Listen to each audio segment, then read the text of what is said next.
Hey guys, welcome back to my channel where we are reviewing all the films I've seen this year in 2023.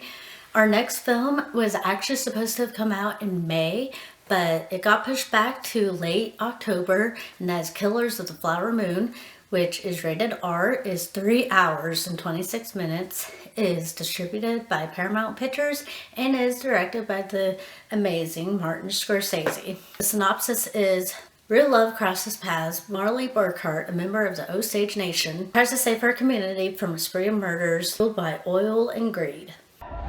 They have the say who gets the oil. And kill these men who killed my family. Did your wife say who she was most afraid of?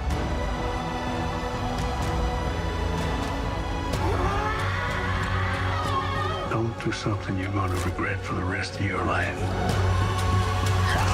I ain't got nothing but regret. It stars Leonardo DiCaprio as Ernest Burkhart, Lilly Gladstone, Mollie Burkhart, Robert DeNiro as William Hale, Brendan Fraser as W.S. Hamilton, Jesse Plemons as Tom White.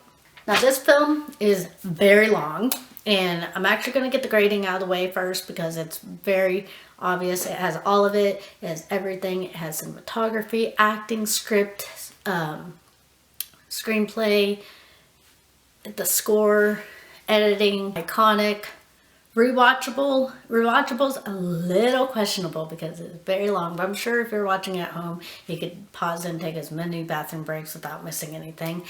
And it is obviously going to be Oscar worthy, so it's already gets an A+. You have big names: Martin Scorsese, of course, Leonardo DiCaprio, Robert De Niro.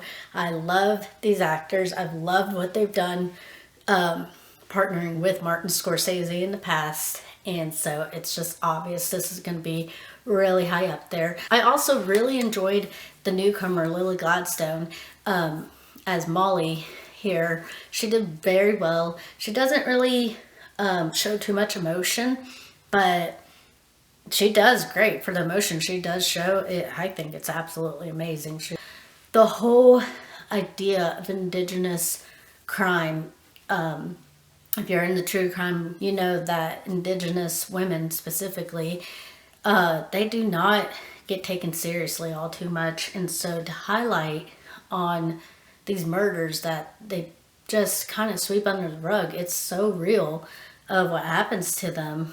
And so I love how this does shed light on that aspect. Leonardo DiCaprio and Lilly Gladstone, I love their chemistry. I think they did really great. Robert De Niro, I still have moments where I still see him as the father in Meet the Parents. So when he's like giving that look, I always see him as the dad, like, questioning Greg for Meet the Parents. I'm not really going to talk too much on the positives because there's so many positives about it. It's very cinematic. It's very beautiful, beautifully shot.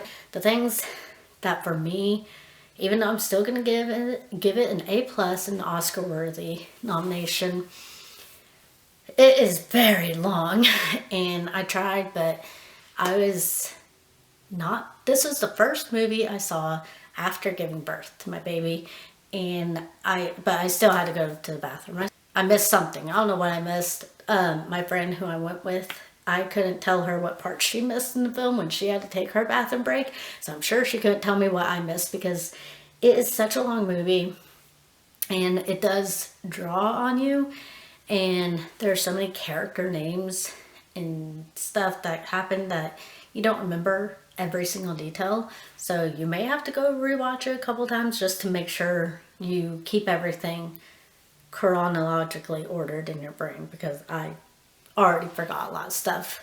Those are really only the negatives. Spoilers, I guess. I knew from the get-go that William Hale was gonna be our antagonist, and I already knew as well that Ernest Burkhart was going to get dragged into it. I do believe he did love Mollie, but he did just get into with the oil, the trade, everything like that. And so we knew that was all going to happen. I do think he really shot himself in the foot when he was making her sick, and not letting her go to the hospital. She didn't want to go to the hospital, that makes sense. But he wasn't making her situation any better. My favorite quote in this is when Ernest and Mollie are first meeting, they're always talking about like what color skin people are. Oh, brown skin, orange skin, yellow skin, white skin, blah, blah, all that stuff. And he asked Mollie, he's like, that's a pretty color skin you got there. And she's like, okay.